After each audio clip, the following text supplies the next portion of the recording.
You guys gonna make another movie where they're friends, then they stop being friends, and in the end they're friends again? And I remember like being like, oh yeah, that's that is every movie we've ever made. I'm Lulu Garcia Navarro, and today I'm in Los Angeles to interview Seth Rogen. At 44, Seth Rogen seems to be having the opposite of a midlife crisis. Here's me, everyone. I got a bit of a bummer of an announcement to make, but it's Zoe Kravitz. His series, The Studio, which he created, writes, produces, directs, and stars in, just won 13 Emmys. Plus, his production company, Point Grey Pictures, has been banging out the hits. And his new movie, The Invite, which is directed by Olivia Wilde, has been generating a lot of buzz. That is so nice. Thank you. Yeah. I'll say thank you, Joe. Thank you. So I wanted to talk to Rogen about how he went from being a teenage actor I feel odd. to one of the most successful, wide-ranging, and prolific careers in Hollywood. We would skip school to write Superbad. Here's my conversation with Seth Rogen. Seth Rogen, thank you so much for being here. Thank you for having me. You were recently just in Cannes, which you go to often. I've never been to Cannes. What? No, never. That was my first time. I just assumed. I actually didn't know one way or the other, but No, I was assuming. I'd never Why? been. Yeah. I don't generally make the kind of films that go to film festivals and have that type of attention or focus in any way. And so, no, I'd never made anything that was at Cannes before. Yeah. Oh. Yeah. It's funny because, you know, we very luckily have had very, me and my group, I guess, the royal we, I'm Canadian, close enough. But, you know, we've had very long, lovely careers where up until very recently, we didn't really do any of this stuff, festivals, awards, things like that. And I think honestly in our heads, we kind of assumed it was just that was not what our careers held. And we were really at peace with that. And so now that I am starting to get to go to festivals like Cannes and see it. It is funny that there's like this entire other side of the industry that has sort of just been withheld from me for the last 20 years. And I never really, I never thought about it that much because I always just thought like, that's for those types of movies. And I don't really make those types of movies. But now it is amazing, like the level of industry and infrastructure and sort of pomp and circumstance that I had nothing to do with all these years. Just felt like a lot of parties I was never invited to until now. So yeah, it was really exciting, you know. I find it very comforting that there's a velvet rope that you were not allowed to go behind. There's plenty more, trust me. Even now that I'm here, there's many more velvet ropes that I'm not invited beyond. I have this theory that there's always another room that you just don't get into. I remember as a kid hearing I can't remember who was saying it. It was Judd or Gary Shandling, one of these older comedians I was hanging out with. It was like, you work your way up through Hollywood and eventually you are led into a room alone with Jack Nicholson. And that's the end of the line. It's like, it's just you and him in a small room together. And that's when you're like, I did it. So you do have another film, which is The Invite, and you play Joe. Joe is an angry person whose long-term marriage to Angela, played by Olivia Wilde, who also directs the movie, is not in a good place. I saw this recent interview where Olivia Wilde said you are both non-confrontational people, but in this role you accessed, and this is a quote, your deep rage. And I want to understand what Seth Rogen's deep rage is. Tell me what she meant. I mean, I don't know if I'm glad she saw it that way, if that was helpful for the film. You know, I think, it was, you know, as we were rehearsing and working on the script leading up to shooting, it just seemed like the more like palpably uncomfortable the couple was, the more uncomfortable the audience would be, the more uncomfortable this other couple would be entering this environment. And I had just been out with couples where you just see like they don't like each other and it's really unpleasant to be around. And there is this like simmering undercurrent of anger, and in every moment where you would choose to forgive or excuse a person that you actually cared deeply about, like these people choose not to forgive and excuse their partner, and they choose to make a big deal out of it or to use it as an opportunity to make a dig at their partner or say something hurtful or feel superior or something like that. And those are people I continue to be around in my life. And I've always found it incredibly unpleasant. And to me, that resentment was something that I thought would be very, like additive to the film and would create like a tone and environment that served the film, It did make me wonder what causes you to feel deep rage, or are you this person that does not feel that? No, I get really angry sometimes. And it's mostly, I think it's evolved over the years. What makes me angry? Like, I used to really get angry about, like, for lack of a better expression, what I would say, like, people fucking with my shit. Like when I was doing like a creative endeavor and I felt like the powers that be were just like messing it up for no good reason and were obstructing me from expressing what I wanted to express and what I felt would create a great product ultimately, and they were interrupting that process or again just complicating it or making it needlessly painful. And that was the thing that used to really enrage me, more privately, but at times, I bet people I've worked with over the years would say that I'm not always 100% pleasant 100% of the time when it comes to those types of situations, right. But honestly, over the years, I've seen that we very rarely lose those arguments, and we almost always get to do what we want creatively. And there's a number of instances I could probably count on one hand where we've actually like been forced to do a thing that we really don't want to do creatively. And I think over time I realized it's like not worth getting that angry about that stuff anymore because it rarely manifests into a thing that I actually don't like. It's more the fear of it would enrage me, But now I think as I've gotten older, it's more like it's much more directed inwards. It's much more I get mad at myself and I get disappointed in myself, or I will do a thing that I don't feel like I did as well as I could, or I will feel like I'm spinning out over something or ruminating on something or fixating on a thing, and then I'll get mad at myself for removing myself from the day-to-day present experience I should be having because I'm somewhere else fixated on some dumb thing, you know what I mean? That is usually my own doing, something that I felt like I didn't do well enough, something that I'd said that I wish I hadn't said or something like that. That is much more where my anger lies these days, is like at my own at my own behavior and at my own at myself, which is probably not healthy, but that's I'm doing my best over here. I go to therapy. Let me can you give me an example of a moment where something got intervened in that you felt did a disservice to your vision?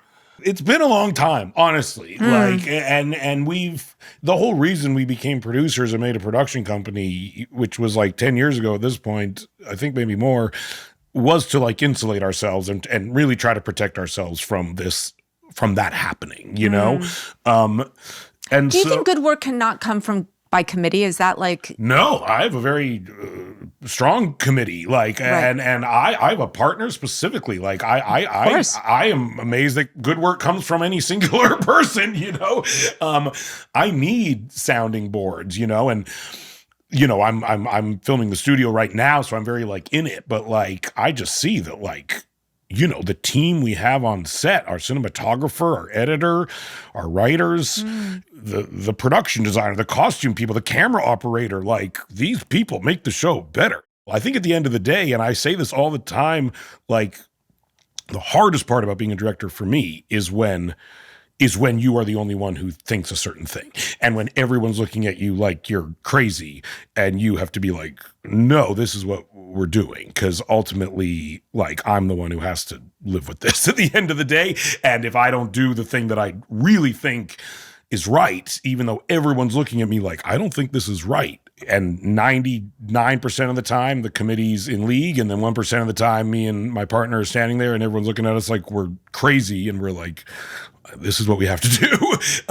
And to me, like, the thing I hate the most is when I make a thing and it isn't quite what everyone hoped, and someone who was there is like, I kind of maybe thought that maybe this wasn't going to work. And that's when I'm like, say something.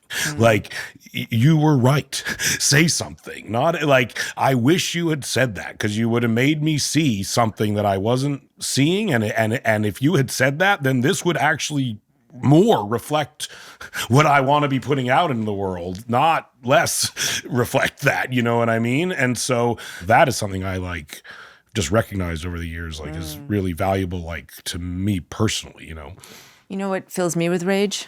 Someone coming and saying, I told you so. Yeah. I don't like that either. Funnily enough. Just to return to the movie briefly, the movie's funny, tender, very dramatic. As a long-term married person, it brought up a lot of familiar themes. I was saying to my producer, also called Seth, by the way, that the opening... I have to fight him now. Yeah, you do. We were saying there has to be a cage match. It's like Highlander, yeah. Every time I meet one. That opening scene where you and Olivia are fighting bitterly over the dinner party. She is throwing for the neighbors. She'd forgotten to tell your character about it. I had that very same argument that week with my husband. There you go. Yeah. Were there things in the movie that hit home for you? Obviously, you've been with your partner, Lorne Miller, for a long time. What did it bring up for you? And also your fellow actors as you were portraying this very complicated emotional dynamic? I mean, we rehearsed the movie for a little while going into it, and the movie was like completely rewritten, I would say, in like the weeks leading up to shooting. Huge ideas that are in the movie were not there at all when we started the rehearsal. And so the movie actually changed a lot as we were leading into filming. I mean, that's not uncommon. And what's funny with a movie like this, and you're rehearsing, and the actors are there, and the writers are there, and you're talking about relationships, and at some point you kind of have to define what, according to this film at least, is a good relationship and what is a bad relationship, And people really bring their own personal stuff into those definitions, you know what I mean? And what you very quickly see is that, what I view as a bad relationship is not what these people necessarily view as a bad relationship, or maybe she agrees with me, but maybe they have this person does not agree with me, and they view what I would view as completely unacceptable to be normal in a relationship and things like that. So as we were rehearsing and writing, like I remember feeling like I could really confidently speak about what a very good relationship was like, and one that had been good for a very long time. Unafraid. What is that? I mean, I think it's a couple who is nice to each other and who loves each other and who goes out of their way to excuse the other person rather than to find things that they hate about the other person, not blaming it. But to me, it comes down to like a caring, and like a tenderness and a niceness that is born out of a desire to do that for the other person, which I think is also very important. It's like you have to want to love your partner and you have to want them to love you back, And I think you have to be intimate with your partner and sexually attracted to your partner. And I think and that should be returned as well. And I think, and the movie really gets into that. And so very quickly, me and the other cast members and the writers found ourselves having what maybe we didn't intend to be incredibly revealing conversations, but what ultimately you couldn't hide were incredibly revealing conversations, because ultimately you're arguing oh, I think this is healthy or this is unhealthy, you know? Are you saying you now know more about Penelope Cruz's marriage? Yes, exactly. Is that what we're circling around here? I do know Javier Bardem had back problems that were similar to my characters, which was a funny, again, much more than I needed to know about him necessarily. And she does think it had to do with stress and emotion more so than a physical ailment. And so, yeah, so all that stuff kind of comes out. So Esther Perel, the relationship psychotherapist and best-selling author, was a consultant on the film. Was she mediating something? I mean, were you guys having group therapy? Like, no, what was going on? Honestly, from my experience, we just talked about her a lot. Like, and I think there was a point where like we were kind of dancing around just like using her philosophies in the film. And honestly, I think maybe that made them go to her and be like, will you be a consultant on the film? And because I think there was some fear at first of like, are we overlapping? And I remember being like, just embrace it. Like, like we are saying what she says. That is the point of this. We agree with it. We all agree with it. What is the it? The it is this, I think to me, it's this very simple idea of that you have many relationships throughout your life as you change and you age and your perspective changes and sometimes your partner changes with you and you have several relationships with the same person that have new parameters and new boundaries and new guidelines that are reflective of who you are as you become different people. And sometimes you become incompatible with that person and you start a relationship with a new person. And it just really rang true. And it's something I've seen in couples that I know and something I've seen in my own relationships. Like, me and my wife started dating when we were like 23 years old or something like that, And so we're obviously very different people than we were in our early 20s. Now that we're in our mid 40s, but we grew in a way that we stayed very compatible with one another, and I've seen other couples not have that happen, I'm glad you brought this up because I have a theory about your relationship. Great. Well, I saw you talk about your wife on Howard Stern, and you told several anecdotes that basically boil down to, I was on drugs and my wife encouraged me to go on live television, get on stage with Madonna, do something potentially publicly risky but very fun. And I just loved that. Yeah. Because this is clearly someone that is sort of the opposite of trying to shut you down or, circumscribe you. She wants you to be full Seth.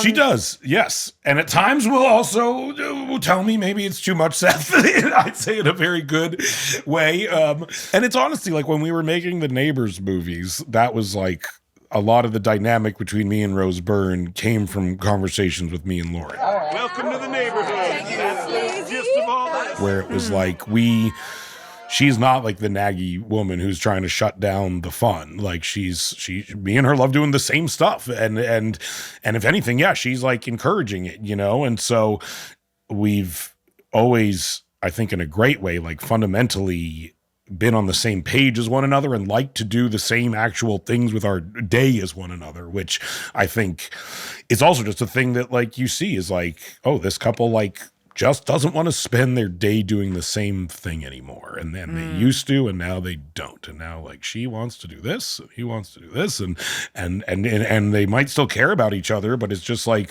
what they want to do all day is completely different, And we like doing the same things, which is also good, I think. What do you wish she'd stopped you from doing? Nothing right now. If anything, she has successfully stopped me from doing things I shouldn't have done, which is good. She has a very good track record with that. So you often play with thwarted desire in your projects. Dude wants a hot girl, isn't in her league. And that frustration is often sort of comedic and played for comedic effect. Could you give me your theory of what makes desire funny? I mean, to me, it's more just like when a character is getting in their own way of what they want is the funniest thing for a character to do. And when a character fundamentally has a personality that does not allow them to easily achieve what it is that they want, and they are their own worst enemy, and they are doing things that are making their own situation harder and worse. That to me is the funniest thing. And I think it does come from something I relate to deeply, which is like the thing that makes you the happiest also is the most painful thing in your life at times, you know? And I think like Larry Sanders Show is the thing that me and Evan, my partner, like reference a lot, you know? And I think that is like fundamentally an incredibly great comedic character in that like he's constantly trying to be someone he isn't. He's constantly trying to be nice with cool to the employees that he works for or works with, but he just is too wound up and to allow it to happen. And he wants to think he can date a woman who's more famous than he is, but he just can't. And he wants to think he can allow his sidekick to be funny, but his ego won't allow it. And so it's sort of this like conflict between like ego, you know, like what the worst parts of your ego make you do versus what your purest desires like want you to do, you know? Okay. This is kind of a little bit of a silly question, but it is something that I've always been curious about. In a lot of your films, there isn't some big pretty woman moment though. For the dude, when you get a makeover and you're suddenly like pumped up, you always end up getting the girl, but you don't get the glow up. There isn't like this big moment where all of a sudden, you know, you're kind of rip off your shirt and there you are. And you know, I was thinking like Long Shot with Charlize Theron and all these things. Is being funnier sexier than being hot? I mean, you know, I hope so, but no. The answer is no. Being hot is better. It can help, but well, I'm thinking about the characters. I'm not personalizing this.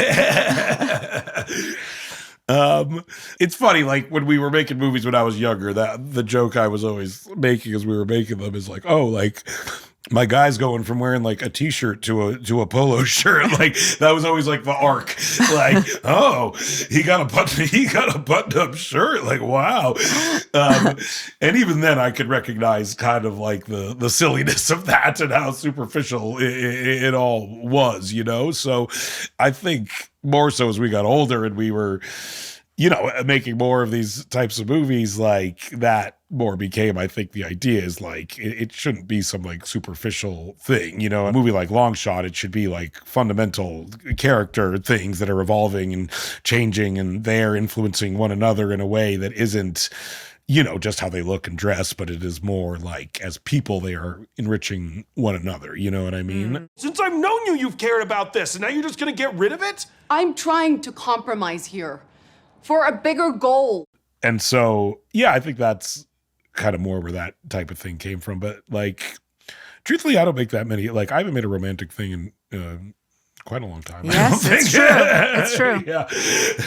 Yeah, it's, I think because I'm in a very good relationship and have been in for a long time, it's like not that creatively interesting to me to like show two people falling in love with one another. Like, it's not where my brain goes, you know? And I think also when we were first coming up, especially, it was like every movie had a romantic storyline or like conflict between the main couple that had to be resolved in some way. And I think that also just, and I remember we were making Pineapple Express, like we sort of have like a really silly, ridiculous storyline with me and like the woman, you know, character. And it's like not even remotely a romantic storyline. It's sort of like this disastrous thing, you know? And I remember at the time, everyone's like, it has to be romantic. Like that's what a movie has. And we were like, no, like that's not, we don't care that much about that. And Knocked Up like was like all about that. And Long Shot was like, it was like a romantic comedy, you know?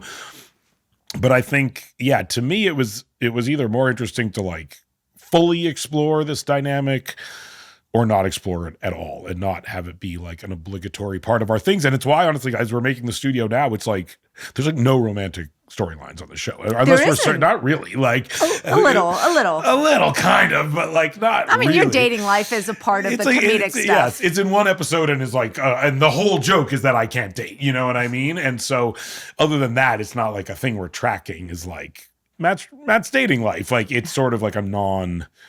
There's sort of like an asexuality to the show in a weird way, which to me is fine. That's interesting. It is. You got to work with one of the greats, Catherine O'Hara, in the studio.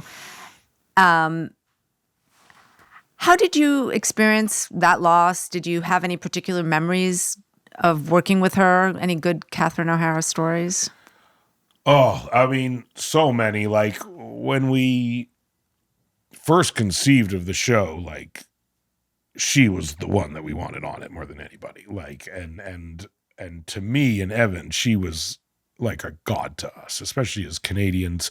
Like, I mean, I'm not joking. Like, Home Alone is the movie that made me want to make movies, and like, and her being in it, and then as we got older, we just became obsessed with like Christopher Guest films and Waiting for Guffman and things like that, and Beetlejuice was one of my favorite movies ever growing up. So to us, she was just like as funny as a person could be, you know. And then, I mean, getting to work with her on the first season, like it really like pushed us to want to do right by her and to want to make the show like live up to her standards and what we felt she deserved to be. And she plays your sort of mentor in this. Yeah, and she plays my mentor and kind of a maternal figure to me, which she sort of was at times as we were making the show, and would send us notes on the scenes, would completely rewrite the scenes. I would say in like the most Canadian way ever, she would send me and Evan an email being like, here's some thoughts. And then would be a completely rewritten version of the scene. And it would be like, take it or leave it. And it was like such a funny Canadian way of being like, this is better, you should do this. But not never said with those words, you know? And then it was just incredibly sad. We just started to hear she was sick, and we'd see her and we heard she wasn't doing well. And as we were kind of nearing the second season, you know, we would just talk to her, and she would clear her health was not great, but she really wanted to come back and intended to come back. And I think it was a real like goal for her to come back and keep doing the show. And I think she was really looking forward to coming back and doing the show. And honestly, in the back of our heads, we were like, we hope she can, but we don't know if she will be able to. And so it is this kind of very sad thing where like kind of creatively you're kind of making like in the back of your head these contingency plans, but you kind of don't want to think about it, but your brain is kind of telling you one thing and you're trying not to believe it in some ways, you know? Yeah. And then we heard she passed away one morning, and it was the first week of shooting the show. And it was really, really sad, and we were all together, the whole crew, and everyone loved her very much, and the cast, and we kind of didn't know what to do, and we just kept shooting. And we were like, I think the idea of like making each other laugh and being together felt preferable to anything else we could have done that day, you know? Yeah. I'm sorry. So, I want to go back a little bit to your upbringing. You grew up in Vancouver. I sure did. One of the seminal things about you is obviously you started in comedy really young. You started playing stand-up in clubs at 13. Yeah. And your mom was really encouraging. Uh-huh. She would let you stay out, stay up all night, working on your routines. And I think that's pretty unusual for a parent.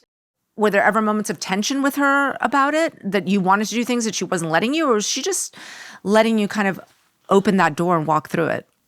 I mean, she was there all the time. So it wasn't like unsupervised freedom, you know what I mean? Like, so at once, it's funny, like freedom is not the word I would use to describe it. It was more like she was just very supportive of a goal I had. It didn't feel like my mom was just like taking me to comedy clubs to hang out. Like I was there to do something, you know, and And the comedians were old, and I didn't like hanging out with them that much, honestly. Like, it was fine to hang out with them, but I wasn't like, I want to be friends with these guys. Like, I was a teen. Like, I had teenager friends, you know what I mean? Like, and every time I did hang out with them socially, it was weird. And so I that wasn't like the goal either. Like, it wasn't like I wanted to hang out with these old guys and get drunk or anything like that. Like, it more felt like I was really like ravenously pursuing a thing, and my parents recognized like I was like unique in a way that I was like pursuing this thing in a very serious way, you know? You use the word ravenously. That's such an interesting word. Is that how it felt?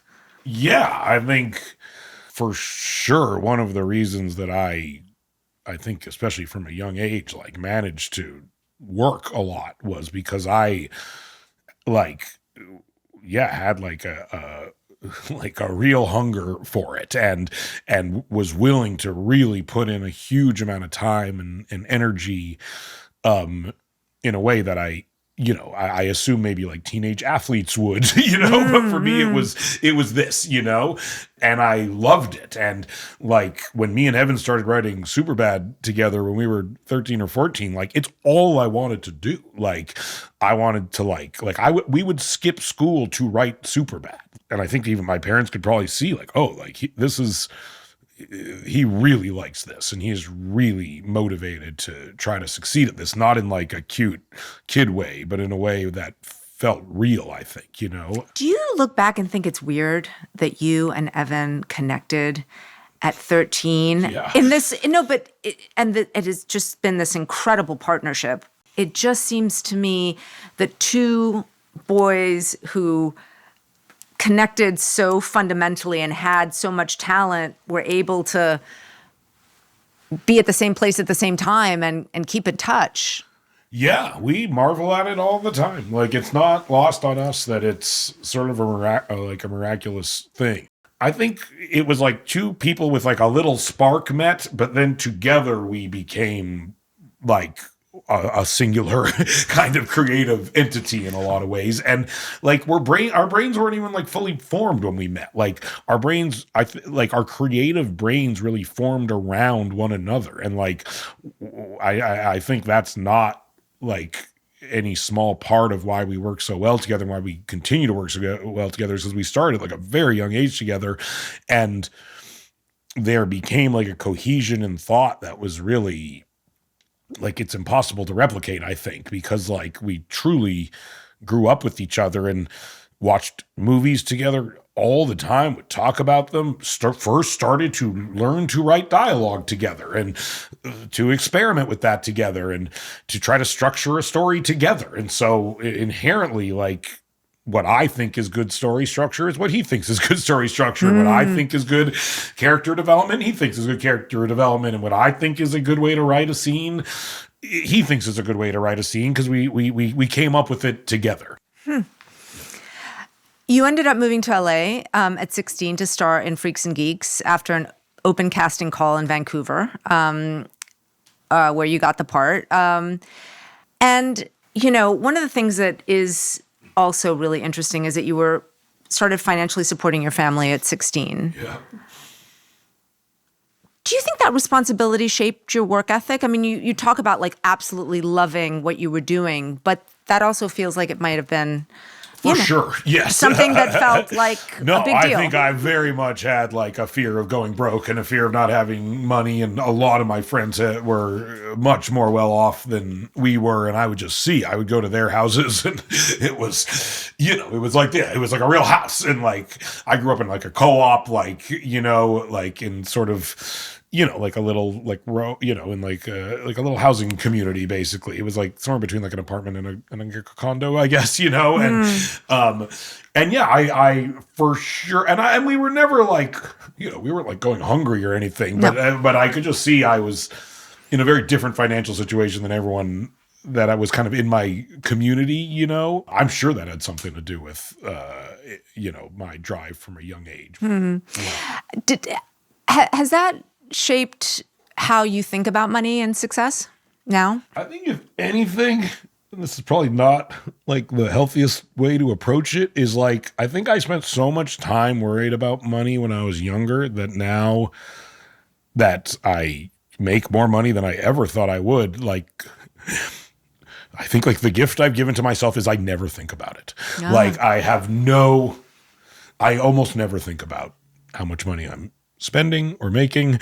I don't fetishize money. I don't care if other people are making more money than me doing the exact same thing as me. I don't have like an ego about it. I'm making more than I ever thought I would. And so I see other actors who are very competitive. I've had conversations with other actors about it, you know, and that has just not been my approach to it. And as far as spending money goes, like, it's again not a thing. I see rich people who are like, I'm like, you're focused on that amount of money, like the amount of stress you are causing yourself over an amount of money that will never impact your life in any way, shape, or form is insane to me. And so I think like the gift I've given myself is I truly spend as little time thinking about it as humanly possible, and as little time trying to focus on it or fixate on it.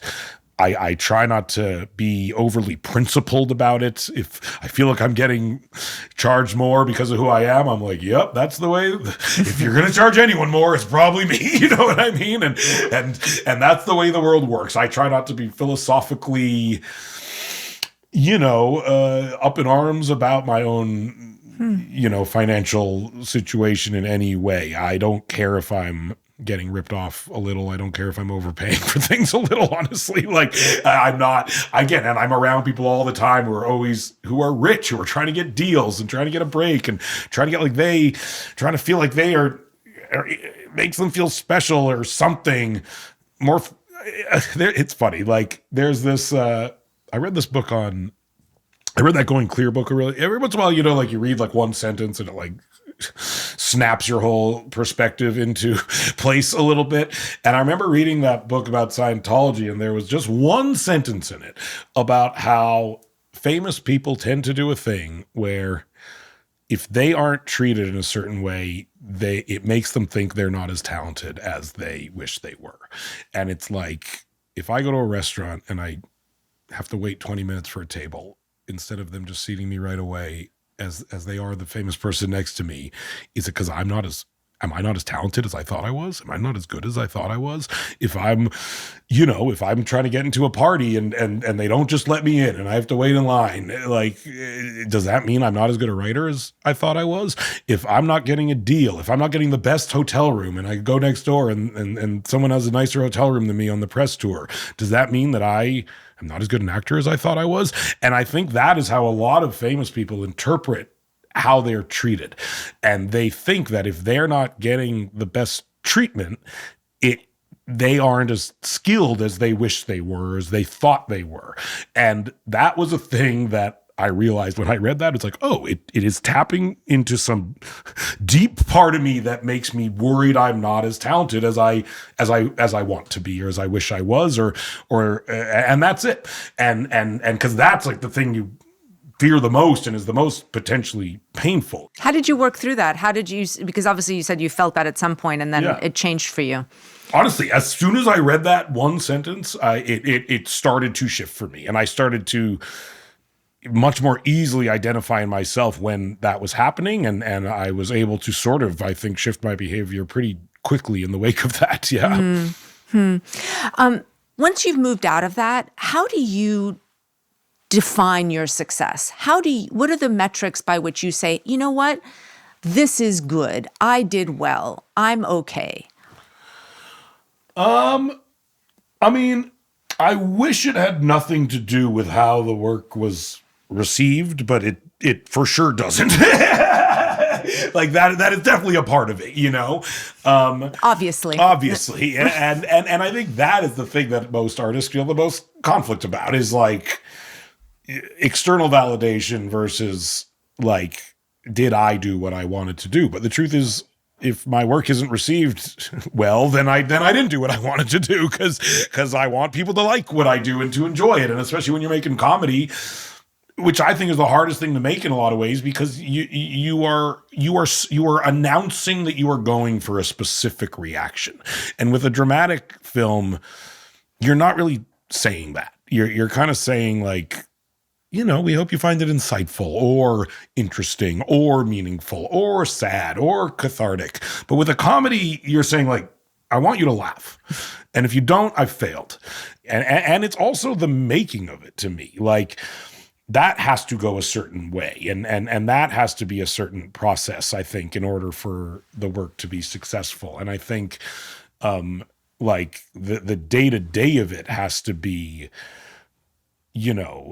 cohesive to what I feel that should be in order for me to think the work is good, I think. When I look at the studio, you are the creator, the producer, the director, you help write it, and you star in it. Yeah. So it is really a Seth Rogen production in every possible way that it could be. Yeah. And then just to use, the film that you're currently in, you're just acting. Yeah. And obviously you helped craft the character and the dynamics, but you don't have the same kind of responsibility. No, my name is on it one time. Yeah. So can you parse that out for me in terms of that idea of getting satisfaction or having it reflect yourself? How do you differentiate between those two different things? I mean, the truth is, like, for me, it is much more engaging to do what I'm doing on the studio. Like, I greatly prefer to act and write and direct, and it's really hard and taxing. It sounds really hard. And takes a lot of me, but I genuinely love it, and I never feel like I am doing more of what I should and could be doing from like a creative standpoint than when I'm doing all those things.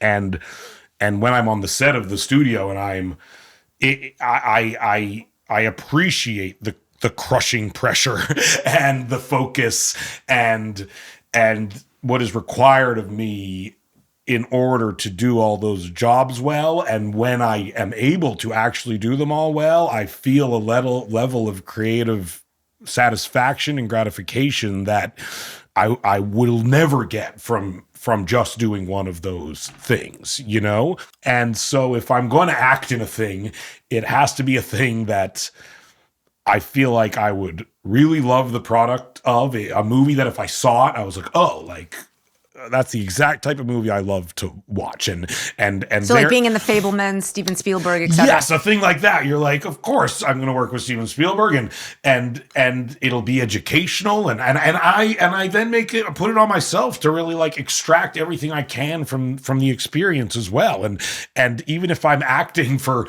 an hour a day, I'm on set all day and I literally stood beside him, just asked him questions. I would bring up scenes from his movies on YouTube and just be like, explain to me how you did this. What did you think of? How technically did you do it? And he loved it. And I really? Yeah. And I did that. And I was just stood beside him all day asking him questions about how he filmed his movies and how he conceived them, how he blocks them, how he storyboards, how he, I think what I learned about blocking on The Fabelmans was like directly put in the studio and how to move the actors around and move the camera around the characters and how to make it dynamic, even a scene where people are at a dinner table talking and like all that. I was like, oh, I'm going to absorb all of this from Steven Spielberg if I can. So the way I read your on-screen and off-screen history, as we sort of discussed, it's sort of a testament to male friendship. There's Judd Apatow, of course, who hired you for Freaks and Geeks, and then you met a whole bunch of buddies through that, Jason Segel, James Franco, and of course, you've had the same writing partner, Evan Goldberg, as we've discussed. I asked you earlier what makes a good relationship. What makes a good male friendship? I think the same things as any other dynamic, like I found with, Evan and the people, I tend to work with my close friends. Not all of them. I have very close friends from growing up who I don't work with. But I think, like a desire to be good to one another, which again sounds intuitive, I guess. But I think when I look at people who have bad relationships and bad dynamics, like that's the thing I notice is just like they don't seem to want to be nice to each other.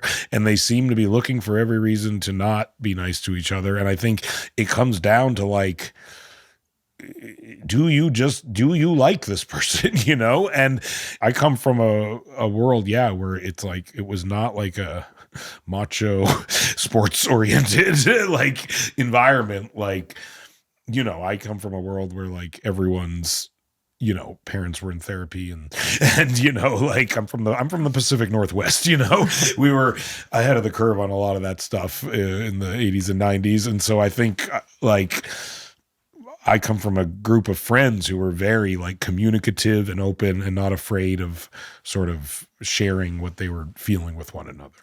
Why do you think that version of male friendship translated so well on screen? Me and Evan still marvel that like Superbad is still remotely not just like accepted in today's society, but as a thing like kids still really seem to watch. Yes, and indeed. Like just like when we were young, we would watch Fast Times and things like that. Like it seems like Superbad has somehow like filled the slot in many ways of like the high school movie you watch and relate to when you are in high school, you know? All right. You look like a future pedophile in this picture, number one. Number two, it doesn't even have a first name. It just says McLovin. What? What name? What name? Who are you, Seal? And I think part of it is because like it is about exploring kind of being vulnerable with your friends, you know? And that I think is a coming of age thing, like in and of its own right, you know? And I remember when I was moving to LA, I did a bunch of shrooms with my friends. I was 16 years old and we were all at their house. We were at one of my friends' houses and it was like the sun was coming up and I was laying on the couch and my friend Fogel, who McLovin is based on, was there laying on the couch beside me. He was like a sleepover and we were kind of, you know, and I remember just being like, I'm so terrified to like move to Los Angeles to do this show and I'm not going to see you guys anymore and I'm going to have no friend, I don't know anybody out there. And he was like, yeah, man, like high school ends next year for us too. Like, I don't know where any of us are going to college, if we're going to be friends anymore, if any of this is going to happen. And like, it really, and it felt like a big moment. And it felt like the first time any of us had really acknowledged to one another, like how much we cared about one another and how afraid we would be without one another, you know? And I think that's like a feeling, especially as high school ends and you're kind of going your separate ways. For me, it was to go work, but it was no different than if I was going to a college and all my friends were going to a different one, you know? And I think that feeling, a little different, but for all, you know, for logistically, it was very similar, you know? And I think that feeling was what we really tried to put into the movie, was this feeling of it's, you know, not that high school's easy, but there's you're on the cusp of something. You're on the cusp of something unknown. And I think that was, however we were able to like bottle that feeling and put it into the movie seems to resonate. I mean, one interesting thing about your character in The Invite is that he has no friends. And I mean, it just seems pretty reflective of what's happening in the culture today more broadly with men. Yeah. You know, the loneliness epidemic. For sure. And I just wonder, is Hollywood doing a good job of showing positive male friendships the way it used to? I don't know. Because I think about, that's what I'm saying. I was thinking about Superbad and then it just really, when I thought about your character in The Invite and just what we're seeing in the culture writ large, and as someone who has really channeled male representation on screen, I came up watching Lethal Weapon, Ferris Bueller's Day Off, Superbad. Yeah. Things just don't seem to look like that anymore. It's interesting. Yeah. Like we try to do it on the studio a little bit, you know, there's the stuff with me and Ike. Like, I think ultimately like that is a relationship we do keep, like, it's probably the most emotionally kind of constant relationship on the show. And, but I don't know why other people don't explore it. I know we have just done it a lot. And so I think it's something as we look to, it's like, I mean, it's funny. We did this roast many years ago, Nick Kroll had a joke that really hit close to home where he was making fun of me and Evan on the roast. And he was like, what, are you guys going to make another movie where they're friends, then they stop being friends, and at the end they're friends again? And I remember like being like, oh yeah, that is every movie we've ever made. And not to say that's a bad thing, but the fact that he could boil it down that's simply into a joke, I think we were like, yeah, maybe we should move away from that a little bit.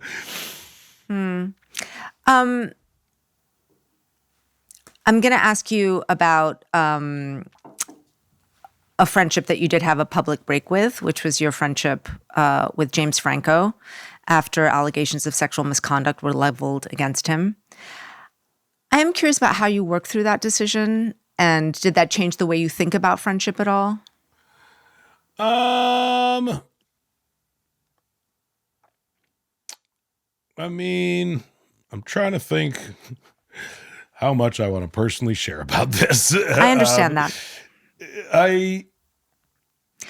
The reason I ask is this. I think as a culture, we are still grappling with if and how we allow people who've behaved badly back into our lives, back into the culture. And so I was sort of wondering about, what was a very seminal relationship for you? Yeah, like, I honestly think the nuance of it is too personal for me to get into right now. Like, it is a very personal thing. And I think there's like the public facing side of it, which I've spoken about, and I have the same stance publicly that I've had. And I think the proof is in the pudding more than anything. It's just I have not worked with him in years, but like the personal side of it is just, it's so nuanced, and it involves people that I don't know if I should be dragging into this. And I think it's, I don't know what I would benefit from getting deeply into it in this moment. But I'd say everything I've said, nothing has changed really since the last time I've talked about all this, and I haven't worked with him in a really long time, and I have no plans to. Do you talk to him? I haven't talked to him in a long time, no. So I want to ask you about your on-screen relationships with women, because I love Platonic, where you have a deep friendship with Rose Byrne, who's also like a regular collaborator with you. Yeah, she's great. So how have you sort of thought about the female-male dynamic on screen? Because Platonic literally is, again, about friendship. It's not romantic. Yeah. It's so interesting considering your previous comments about not finding the romantic dynamic interesting, that this is a central storyline here. Yeah, I mean, I think it can be like reductive. Like, I think for so long that was the only dynamic there was between a man and woman on screen. Essentially, was a romantic one, and so I think part of it is just like what is new that hasn't been explored but is true to all of our lives, or many of our lives anyway. And it's funny, like, I think so much overthinking it in some ways goes into like, what makes a funny female character in relation to a funny male character, and do they have to be smart? Do they have to be dumb? Is it dumb? Is it bad if they're dumb? Is it sexist if they're dumb, or is it sexist if they're smart? Like, I've seen both things argued. I've seen, it's like, oh, you don't want to give her the dumb character, but like, that's often the funnier character is the dumb character, you know what I mean? And the worst choices a character makes, often the more comedic they can perform as an actor, but they're dumb, and so like I mean, Marilyn Monroe was one of the great comedic actresses of her day. Exactly. So I think, like, to me, what I've found to be the healthiest conversations is just like, what creates the most comedic potential if that is what you were trying to do, and to not try to. I think as soon as you start to think too globally and lose sight of like the thing you're making is when you get lost in the weeds a little bit. And what does that mean? So that idea of like having to workshop everything to see like it doesn't offend some group. Yeah, or like if you start to feel like, well, like what we are saying with this is like men are like this and women are like this, like that to me is so much harder to wrap my head around than like what I'm saying is this guy is like this and this woman is like this, like, and that's funny it is together. specific to this, and what we are doing is making it work for this, and as long as it works, it's good, you know what I mean? And as long as it's funny, you're not thinking, is he dumb or is he smart or is she dumb or is he, like, you're just thinking it works, and all of a sudden all the stigmas and the history and the conversation around it kind of falls by the wayside because you're just watching a thing that works, you know what I mean? And so I think that's what I've seen work is like with Platonic, it just is, you know, Rose's character is like doing incredibly stupid things all the time, making incredibly poor choices, being irresponsible, putting people in danger, putting people at risk, doing things that, again, I guess you could like philosophically argue, like, is it great to portray anyone like that? Is it good? What are we saying about women when we do this? What are we saying about men when we do this? But I think what they do so well on that show is like, they're not trying to do that. They're like, what makes this character allow Rose Byrne to give the funniest performance she could possibly give and be as funny in these scenes as she could possibly be. And I think like, that's really how I think of it, is like, I find like these kind of heavier conversations about theme and society and culture, like hopefully that's just within you and will come out through your work because it's organic to your perspective. Do you think Hollywood has become more risk averse? Yes. Okay. Yeah, 100%. Yes. Period. End of like, and we've just seen it. Like, you know, Superbad's a good example. Like when we made that movie, like they bought our script, they hired a director, they said it would have a $20 million budget and it would start shooting in August or in April of that year. And it would come out in like August of the following year. That's it. Like, and then we cast the movie, we found a director for the movie, we made it according to their schedule, and we released it on the date they chose. That would never happen today in 100 million years. No studio would just buy a script, give it a release date, cast it, and then make it. Like now, everything has to be in place before they will decide whether or not they're making it. Who's the director? Who are the actors? Are they famous enough? Do they have big enough names? If not, then we got to change. We got to get different ones or else we won't make it. And I know we wanted to start shooting in April and release it next summer, but if we don't have the right actors, we're not going to do that because we think these actors will get us more money than these actors, even though they might not be the funniest actors for the role. They might be more commercial for the role. Not to say you won't ultimately get to the funniest people for the role, but you'll have to go through an incredible process to do it in a way that is all due to risk aversion, you know? Like Amy Pascal was willing to just say, like, make this movie. You'll put the funniest people in it. That will make the best version of the movie, and the best version of this movie is what will make us the most money. That is not said anymore, really, in Hollywood. As I was preparing for this interview, I was looking at your list of credits, and, you know, it's just astonishing when you sort of sit with it and look at it. Producing the hit superhero series The Boys, acting in The Invite, voicing Kung Fu Panda, Platonic, The Studio. I mean, there's just like a lot there. And I was recently watching Judd Apatow's excellent documentary on Mel Brooks. Oh, yeah. And thinking that you're our generation's Mel Brooks.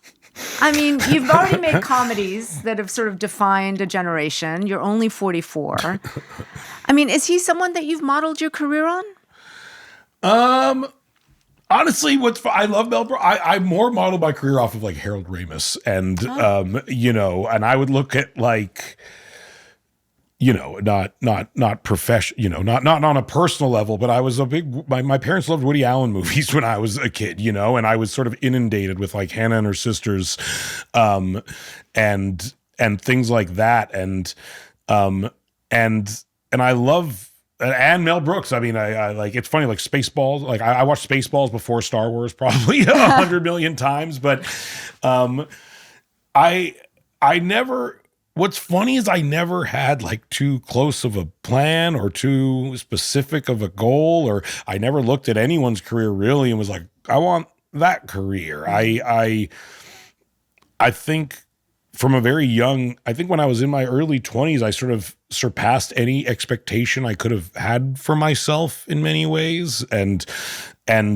after that, I sort of saw that like the greatest gift I could give to myself was to like do whatever creatively excited me in whatever moment I was in, and not working towards something where like, I'll only be happy if I do this. And once I do this, I'll know I've made it, you know, like I felt like I made it when I was 23 years old. And so after that, I was like, I think I should just do what seems exciting to me. And it is funny because sometimes I will do an interview and look back and I'll be like, wow, I'm doing a lot of stuff. And it's a weird array of stuff. But I look at, and it's stuff that truly reflects my taste and who I am and my sensibilities. Me and Evan grew up reading comic books. That's one of the first things we bonded on. And so getting to adapt comic books, Garth Ennis, one of my favorite comic book writers of all time. So getting to make Preacher and The Boys and things like that, especially like, you know, I remember when like David Fincher was attached to make Preacher and then it fell apart and we ended up making it. And The Boys, like every big director in Hollywood was attached to adapt The Boys at one point or another. And we just sort of like hung out in the background for a decade until everyone else fell through and we became the most viable option to Who produce turned it down? It wasn't even they turned down. It didn't work out. It just didn't work out. They kept making versions. It is tricky, and we changed it quite a bit from the source material, I think, to make it into something that was far more digestible as visual entertainment than it would have been otherwise, you know. But I think like the greatest gift I have in my career is that we can kind of do anything, and we can make dramatic things and comedic things and animated things and live action things and things like Ninja Turtles, honestly, like has been one of my favorite things we've made in years. And like, I love that movie and I think it's so good and so reflective of my taste and my sensibility and what I loved when I was a kid, but also infused with like the highest level of writing and storytelling and plot construction that I could fathomably have helped conceive of in that time in my life. And I look at how it's constructed from like a structure and story standpoint, and I'm like legitimately very proud of it. And I think like, oh, that is like as well structured a film as you can make in many ways. And my hope is that our work just clearly has had the highest level of thought and care and consideration put into it, no matter what it is. And like, as risk averse as Hollywood is, I'm always trying to instill in the people that we work with, like, if we can take a swing, let's take it. Like, it's not often you get, if no one's looking, let's do something crazy. If we're in this moment where no one's paying attention, like let's make Ninja Turtles look insane. Like, let's really push it. And to me, I also hope our work has that sort of like intrepid spirit, like a spirit of that we are going for it, and that we are not playing it safe, but we are swinging for the fences, you know. Seth Rogen, thank you so much. We'll speak again. Thank you. On The Interview, we talked to our guest twice. So a few days later, I talked to Seth Rogen again and asked him about one major way he's really influenced the culture through his championing of weed. Seth Rogen, so glad to talk to you again. We're back. We're back. All right. In our first conversation, we talked about opportunities for young people coming up in Hollywood and how the industry has changed, and possibly, you know, someone like you wouldn't have the same sort of opportunities to make movies today. And then, you know, we just saw two YouTubers dominate the box office. One of them, Kane Parsons, the director of Backrooms, is 20. He was 16 when he made the YouTube video the movie is based on. And then Curry Barker, the director of Obsession, is 26. These have just been like huge successes. I mean, what do you make of that? I mean, honestly, it totally fits in line with advice that I have been giving people for years when they come up to me, which is, they say, I want to make it in movies. I want to do something. And I tell them, like, make stuff, like, and make stuff that is really good. And I'm like, trust me, people like me are like begging that, praying that they see something impressive. And I met with Kane when I think he was 16 or 17 years old. Really? Because I watched his YouTube videos. Oh, wow. And I remember the people at my company being like, why are we meeting with a 16-year-old? And I was like, trust me, this kid is very talented, you know? And so, I mean, ever since our phones had cameras on them, basically, that has become my default advice to people. And now with Blender and visual effects and things like that, people like literally on a laptop, you can make a thing that you know, when I was growing up would cost you tens of millions of dollars, you know. It has really opened the door for people who are skilled and dedicated to really show what they're capable of, you know. And I think that's a great thing. Yeah. Hollywood always seems to be in the middle of like an angsty crisis. Variety called what just happened with these two YouTubers a, quote, tectonic shift in Hollywood that sent shockwaves through the industry. I do wonder, first of all, what you make of that. I mean, do you think that's overstating what just happened? Because I guess what I think is so alluring to executives is that YouTubers, as you just mentioned, have cheap technology that they can use to get millions of eyeballs. They can workshop an idea and then have a built-in audience. So I guess it takes the guesswork out of selling tickets. So I'm just wondering how you see it, since you already were tracking him for so long.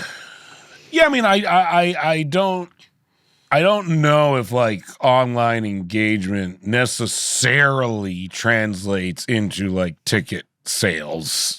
Definitely. You know what I mean? But I think to your first part of the question, like, I think it's overstating that it's a tectonic shift if your assumption is that these shifts don't happen constantly in Hollywood, you know? Like, and I think that's something me and Evan talk about a lot is you know, like, it's from Network. Like, I always think of that line in Network where Robert Duvall is like, it's a volatile industry. And the investors are like, well, we shouldn't be, why are we financially invested in a volatile industry? But I think by definition, it is a volatile industry, you know? And it changes, and it's almost the one defining feature of Hollywood, from my experience in it, is that there is every few years a tectonic shift, and thank God it's not really my job to be like overly invested in these trends, I guess, and I'm able to sort of keep my head down and we're aware of them again, and we'll kind of ride the waves of them if it fits in with our own creative ambitions, you know. And I'm more than happy to like say in a pitch how whatever I'm doing maybe fits into the trend of what I hope the executive I'm pitching to, or assume the executive I'm pitching to, is looking for. But to me, yeah, like it's not that shocking to me that something like this happened. There's like a whole generation of people who have access to essentially professional filmmaking equipment for a price that, again, when I was young, was like completely unobtainable. And they're making their own stuff, and studios are making tons of money off of it, which again is not that different than like when Lonely Island and those guys made YouTube videos and people hired them, or when the Broad City Girls made their show on YouTube and people hired them, or when, you know, Nathan Fielder, a lot of people, like in comedy, it's a little more commonplace, I think. But I think now with technology, it's allowing people who really thrive in different genres that traditionally maybe require more resources, to really kind of show what they can do. And again, and studios will be more than happy to capitalize off of that whenever they see an opportunity to. Let me ask you, just as an aside, what makes a good pitch? I think a good pitch is short, generally speaking, honestly. Like I think a pitch, And I'm not someone who I assume is great at pitching, honestly. You know what I mean? But I'm sure people pitch you, I'm sure. So I'm just curious. If the idea is genuinely good, the pitch is kind of easy. And I'm actually get kind of suspicious of people who are like good pitchers. If the idea to, you know, to me, like the quintessential pitch I'm used to hearing is from like a nervous comedy writer who has terrible people skills, who has no ability to like present themselves in a way that is nearly representative of what they're capable of, you know what I mean? And so when someone comes in too slick and flashy, I get a little suspicious, honestly. But I'm just looking for the idea. I know myself, I've had so many ideas that are so hard to pitch. I remember trying to pitch people Pineapple Express and them just looking at us like we were insane, and trying to pitch This Is the End and people looking at us like we were crazy. Like with the studio, when we pitched that, our only like thought was to like way over deliver and to like attach, like I kind of more approach our pitching from like a business standpoint of like what makes it easy for these people whose entire job is like risk mitigation to say yes to me. And so they could see like, oh, it has a cast and I don't have to imagine like, who's this character? Like, it's this person. Who's this character? It's this person. Like, and I think it showed like we really like were geared towards making the show and not just towards like writing the show for money, which is another thing a lot of people do, you know? One of the other sort of big disruptors in Hollywood is, of course, AI. And you've been, you know, vocally against AI's use in writing and in animation. Do you feel like you're standing against the tide? And why are you standing against the tide? Because again, I guess it's like you know, I think the executives view it as like a cost savings, right? Because I think they see it as a way to, execute in a way that doesn't require as many resources. Yeah, and I think like, I guess I look to the different sectors of the industry. Like I know a lot of people who work in visual effects who think, who are visual effects artists, truly, who think AI can help them do their work better. But they work in a field where technology is something they are having to navigate in order to do their job to what they view as the best of their abilities. I don't think writing has that problem. You know what I mean? I don't think if you're having a hard time writing that technology is the thing that is in your way. I think it is either your dedication or your skills or your abilities or just the amount of time you spent doing it and the amount you have to develop your own abilities to match what it is you're hoping you're putting out in the world, you know? And I'm only speaking from my own personal interest in it, you know what I mean? Like I know other writers who do use ChatGPT to kind of have conversations, I guess, about their ideas. It's just not a thing that has ever interested me, and it's not a thing that I ever was even remotely tempted to engage with because I have a writing process that I really enjoy. You know what I mean? But I do understand how if you were alone somewhere in your apartment trying to write a script, having no one to talk to about it, having no one in your life cares that you're doing this.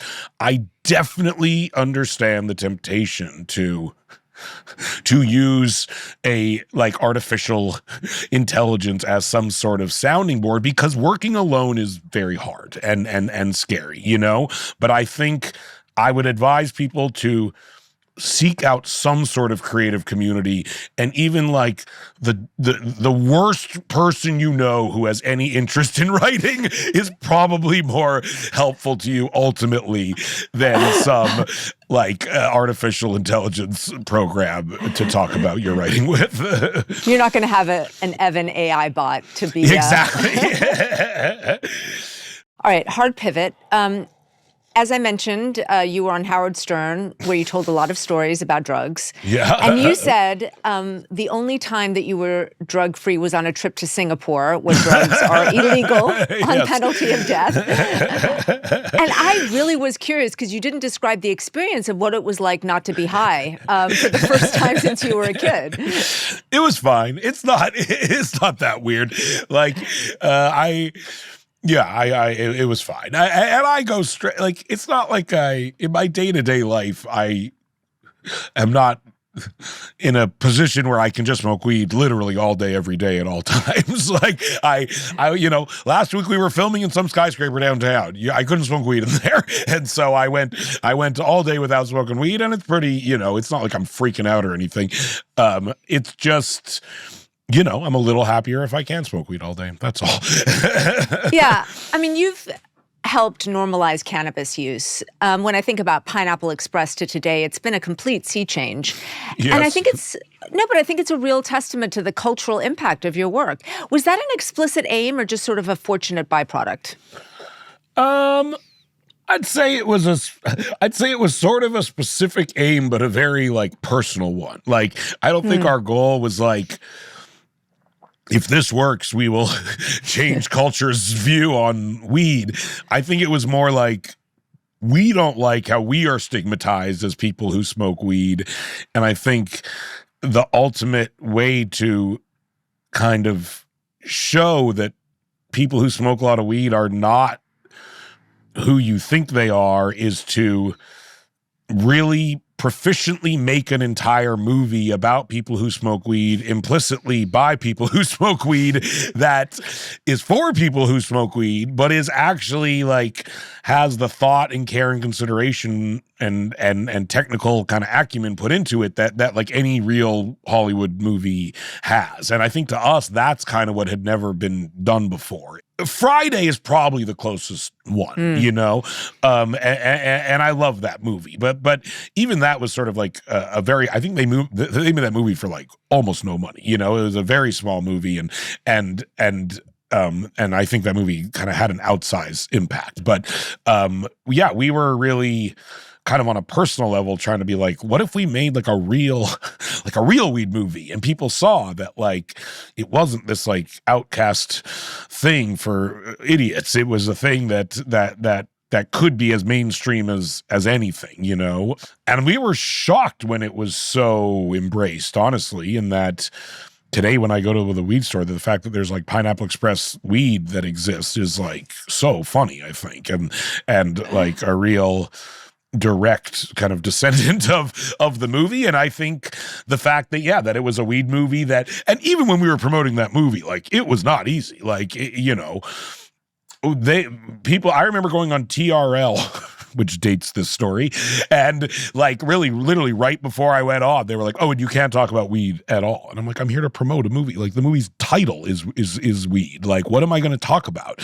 And they were like, I don't know, figure it out. But you literally can't mention weed on this show. How do you promote that movie Exactly. without mentioning weed? Well, what I think I did is I did talk about it, and then they like aired it once, and then it scrubbed it from TRL existence.